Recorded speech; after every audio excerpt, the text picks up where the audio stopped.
The 1973 Convention on the Prevention and Punishment of Crimes Against Internationally Protected Persons bans attacks against heads of state while they conduct formal functions, heads of government while they travel abroad, and diplomats while they perform their duties.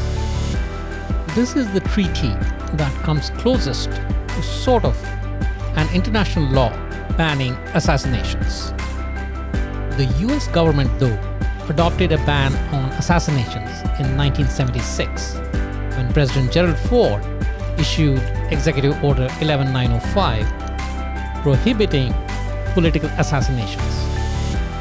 This ban was reaffirmed by subsequent presidents Jimmy Carter, Ronald Reagan, and stands in effect even today.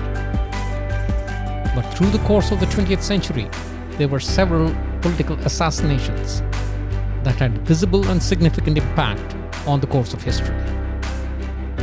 Welcome to The Why in History. I am Ajay Kaul, and today we take a look at some of the very impactful political assassinations during the course of the 20th century. By November of 1963, John Fitzgerald Kennedy had experienced failure and success as the US president. Failure in the form of the Bay of Pigs fiasco, which had made him a little cautious with respect to the CIA, and success in the form of his management of the Cuban Missile Crisis, which had led to Soviet Premier Nikita Khrushchev starting to trust and respect him. And with his confidence running high, JFK decided to visit Texas to improve his chances of re-election in 1964. On November 22, 1963, the president arrived in Dallas to deliver a speech at the Dallas Trade Mart. From the airport to the Trade Mart, the president, the First Lady, Texas Governor John Connally, and his wife rode an open-top convertible as an estimated 200,000 people lined the roughly 10-mile route to the Trade Mart. As the motorcade passed the Texas School Book Depository, close to Dallas downtown, around 12:30 p.m., shots rang out. A bullet pierced the base of the neck of the president and exited through his throat. And then another bullet struck Kennedy in the back of his head. That proved to be the fatal shot, and as the president was rushed to the nearby Parkland Memorial Hospital, JFK was officially declared dead at 1 p.m. The United States of America and the rest of the world came to a shocked standstill. Within an hour and a half of the assassination, Texas police arrested Lee Harvey Oswald as the prime suspect in the assassination. The prime question at the time was, did he act alone, or was there a deeper conspiracy?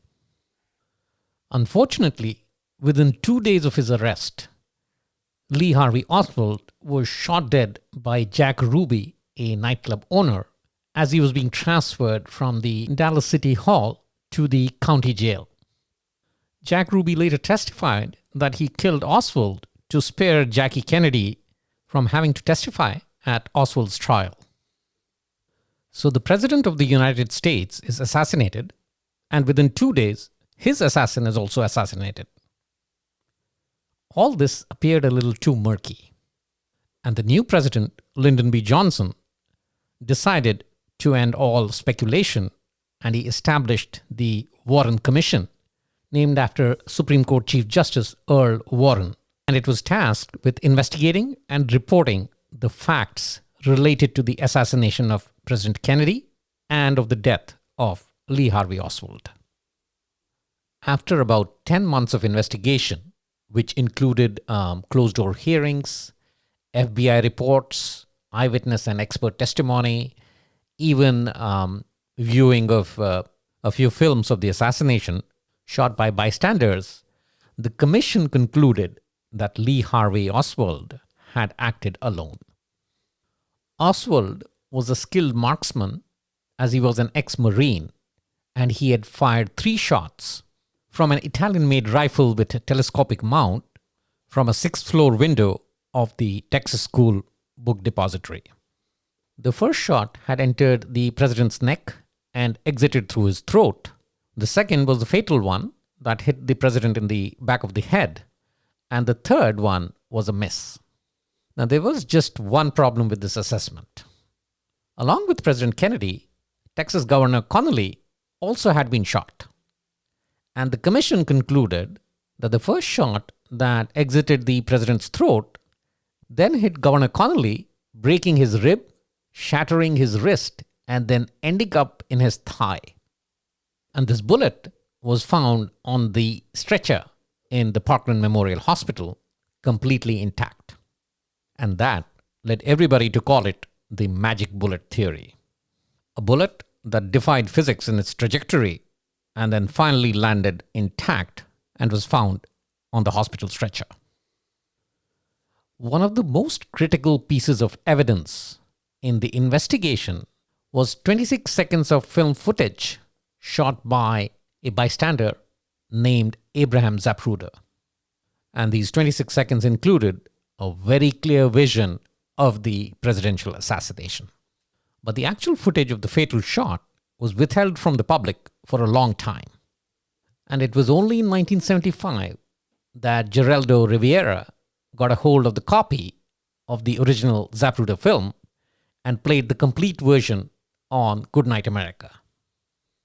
The nation and the rest of the world went into a collective gasp as it showed the president's head jerking backwards after the fatal shot, which seemed to indicate that the fatal bullet was fired from the front, raising the possibility of a second shooter. There was a huge uproar because it seemed like the CIA had withheld pertinent information from the Warren Commission.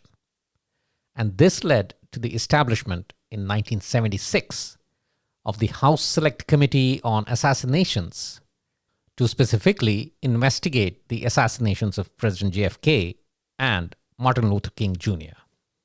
The HSCA completed its investigation in 1978 and issued its report, which concluded that Kennedy was probably assassinated as a result of a conspiracy. And the bombshell evidence from this committee was an audio recording made from a Dallas motorcycle policeman's microphone that provided evidence of 4 shots, 3 by Oswald and a 4th by another shooter. The acoustic evidence was later discredited to some extent, but the HSCA ruled out the involvement of any foreign governments like Cuba or the Soviet Union and suggested the high likelihood of members of the National Syndicate of Organized Crime or anti-Castro Cubans to be the conspirators. Then recently, in October of 2017, the National Archives were instructed by President Trump to release more than 2,800 previously classified records related to the assassination of JFK. Did anything new come to light? Actually, it did. There are 2 pieces of information that are of interest. One is the CIA notes on an intercepted telephone call on September 28, 1963, from Lee Harvey Oswald to a KGB agent in Mexico City. And additional files from the CIA office in Mexico City probably give the indication that the US operatives there knew of Oswald's plan to kill Kennedy, but may have withheld it from the CIA headquarters in Washington. And then there is also evidence that the FBI's Dallas office received a threat on Oswald's life on November 23, 1963, the night before Jack Ruby shot him, from a man saying that he was a member of a committee organized to kill Oswald. Yes, there was most likely a tip-off about the killing of Lee Harvey Oswald the following day. So what was the impact of the JFK assassination? The biggest one was related to Vietnam.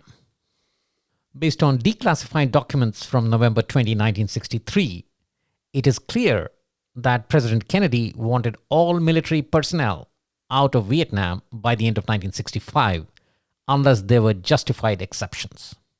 Unfortunately, Presidents LBJ and Richard Nixon continued a decade-long war in Vietnam, which led to more than 58,000 casualties on the US side and 1 million on the Vietnamese side.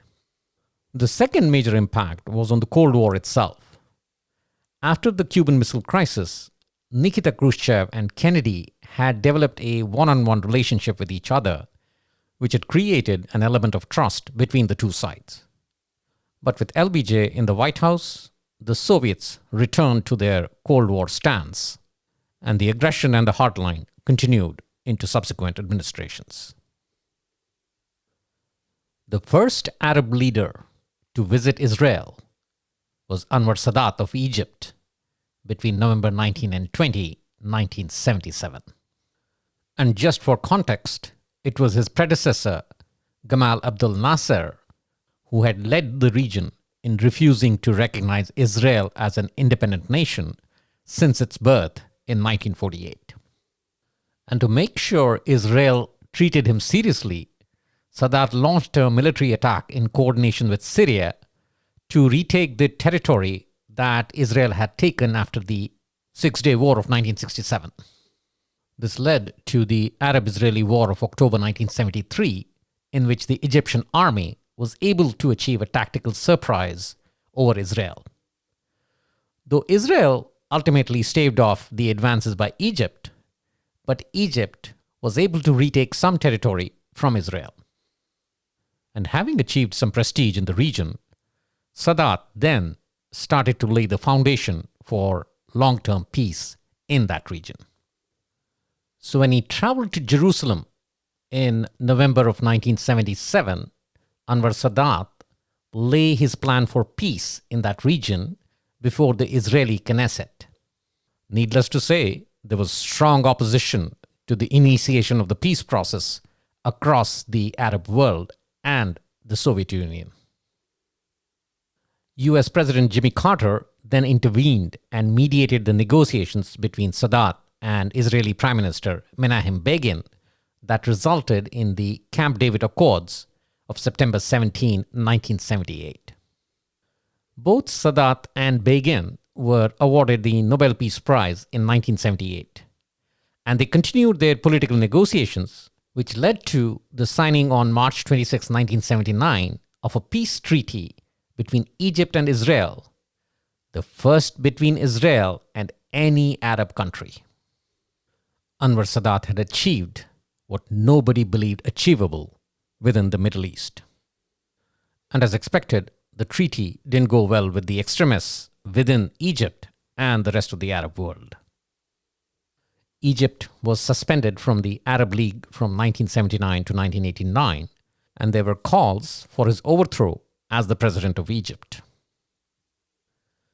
On October 6, 1981, as Anwar Sadat reviewed the troops to commemorate the 8th anniversary of the October 1973 war with Israel, Islamic extremists in military uniform jumped out of one of the parading trucks and started firing and throwing grenades at Sadat and those around him. Anwar Sadat was shot 4 times and died 2 hours later. 10 more were killed in the attack.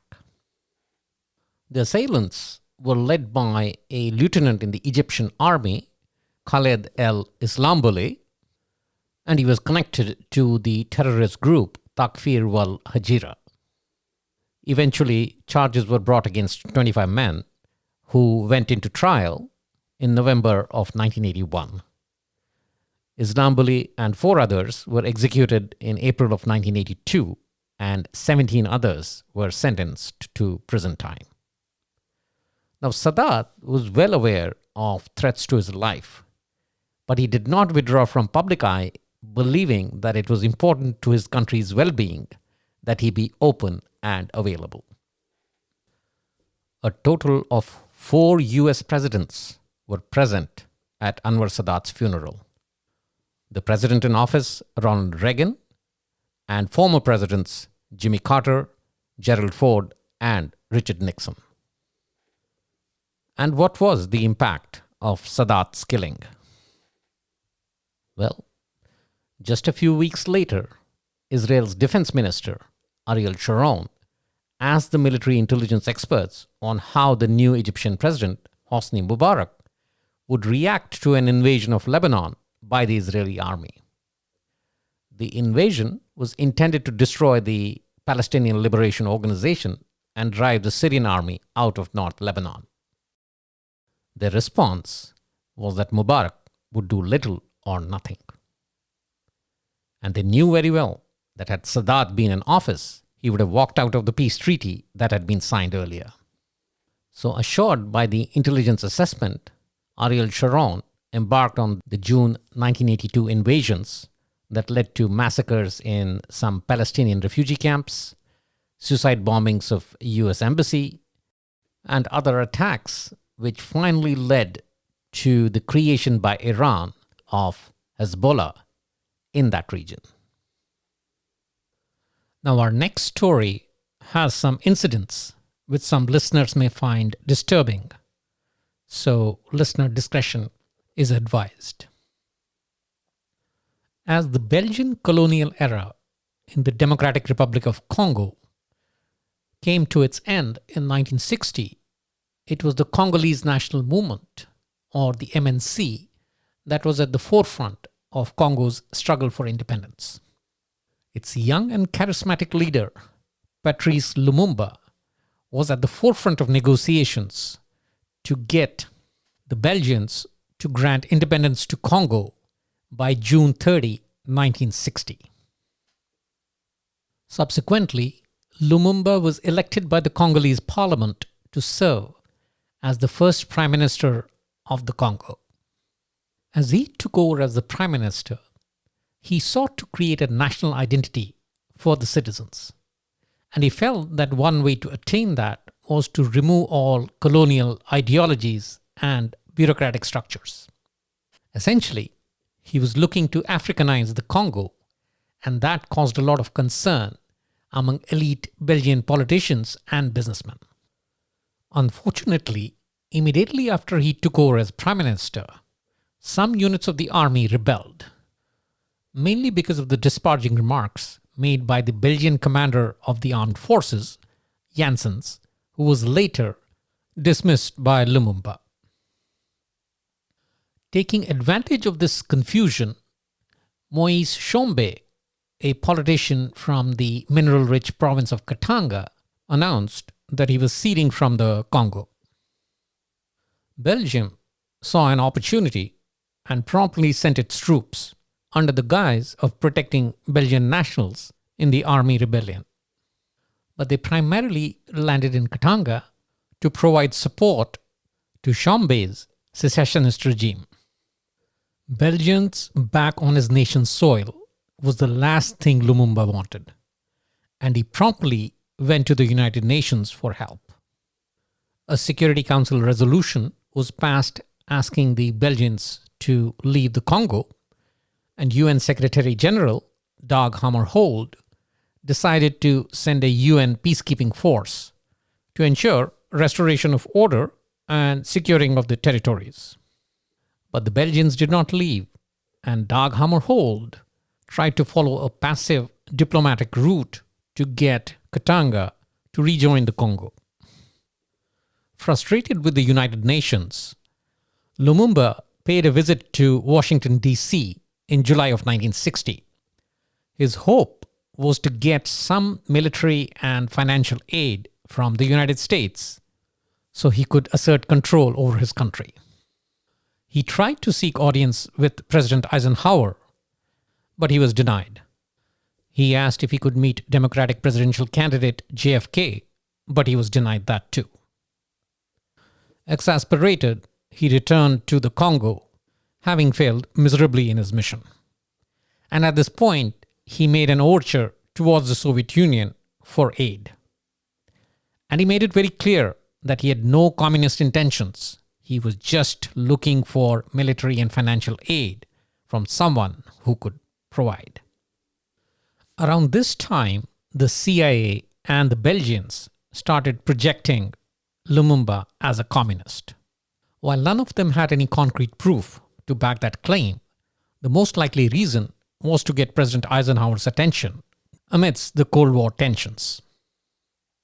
The strategy worked, and in August of 1960, during a cabinet meeting, President Eisenhower made comments that were interpreted as a call for assassination of Patrice Lumumba. The CIA immediately got into action, and a scenario involving poisoning Lumumba with a special toothpaste was planned. The Belgians too warmed up to the idea. Now, as things started heating up, the Belgians, along with the CIA station chief Larry Devlin, started looking for partners who could assist in ousting Lumumba. They first started with President Kasavubu, who dismissed Lumumba on September 5, 1960, but he did not have the charisma or the popularity of Lumumba, and that decision was contested by Lumumba. However, the Congolese army chief, Colonel Joseph Mobutu, proved to be an able and firm ally, and he seized power on September 14, 1960, and placed Patrice Lumumba under house arrest in the Prime Minister's residence in Leopoldville, which was the capital of Congo. The UN did not mind it as long as Lumumba was safe. But a few months later, after his wife was refused medical treatment during childbirth, Lumumba escaped his house arrest by slipping into the back of a Chevrolet on 28 November 1960. The plan was to land in Stanleyville, where he would be amongst his supporters, so there was no danger of Mobutu and his men capturing him again. But unfortunately, through the course of his journey, he continued to be mobbed by supporters who recognized him immediately and were excited that he was out of the army's clutches. As he talked with his supporters, he also shared his escape route details, which were overheard by a Unilever employee who alerted his bosses, and the word was leaked out to the Belgians, the CIA, and the Congolese military. And subsequently, Lumumba was recaptured by Mobutu's forces on December 1, 1960. Over the next month or so, the top brass debated what to do with him. And while they debated, Lumumba was tortured, beaten, and treated very poorly in custody. Finally, it was decided to fly him into enemy territory, essentially the province of Katanga. On the flight to Katanga, Lumumba continued to be beaten, so much so that the pilot had to intervene and request the captors to stop beating him because they were disturbing the stability of the plane. On January 17, 1961, just 3 days before JFK's inauguration, Lumumba and his two political associates were driven to a remote area and killed by a firing squad which comprised Belgian and Congolese officials. They were then buried, but Mobutu was not done yet. His order was to make Lumumba disappear, and the Belgians readily obliged. The body was dug out from the grave, and sulfuric acid was poured over it, with the remainder being burnt. One of the Belgians present, Police Commissioner Gerard Soet, even took away some of his body parts as souvenirs. And in 1999, he proudly announced on Belgian television that he had been in possession of these parts and subsequently thrown them in the North Sea. So what was the impact of Lumumba's assassination? Well, the most visible was Joseph Mobutu, who ruled over Congo as an authoritarian for more than 30 years, during which he amassed a huge personal fortune while the nation suffered from uncontrolled inflation, large debts, and massive currency devaluations. Many believe, though, that Lumumba's death order was signed on the day he delivered his inauguration speech on June 30, 1960, during the ceremony for the proclamation of Congo's independence from Belgium. The first speech was from King Baudouin of Belgium, who stated that his great uncle, King Leopold II, did not present himself to Congo as a conqueror, but as a civilizer. And he cautioned the Congolese from implementing hasty reforms to replace the structures that Belgium had already in place. The next speech was from President Kasavubu, who continued the patronizing tone towards Belgium. And then it was the turn of Prime Minister Patrice Lumumba. He started with addressing not the Belgians, but the people of the Congo. Men and women of the Congo, combatants who are now victorious in their fight for independence, I salute you in the name of the Congolese government. And he challenged King Baudouin by saying, no Congolese worthy of the name can ever forget that it is by struggle that we have won our independence, in which no effort, privation, suffering, or drop of our blood was spared.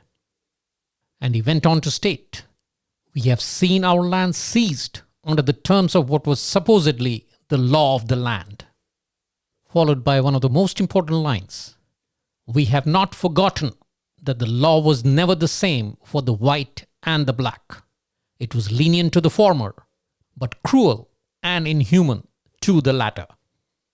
And concluding with, but we who were elected to guide our native land, we who have suffered in body and soul from the colonial oppression, we tell you that henceforth all that is finished with. And that, dear listeners, was Patrice Lumumba. Moving on to the quiz section.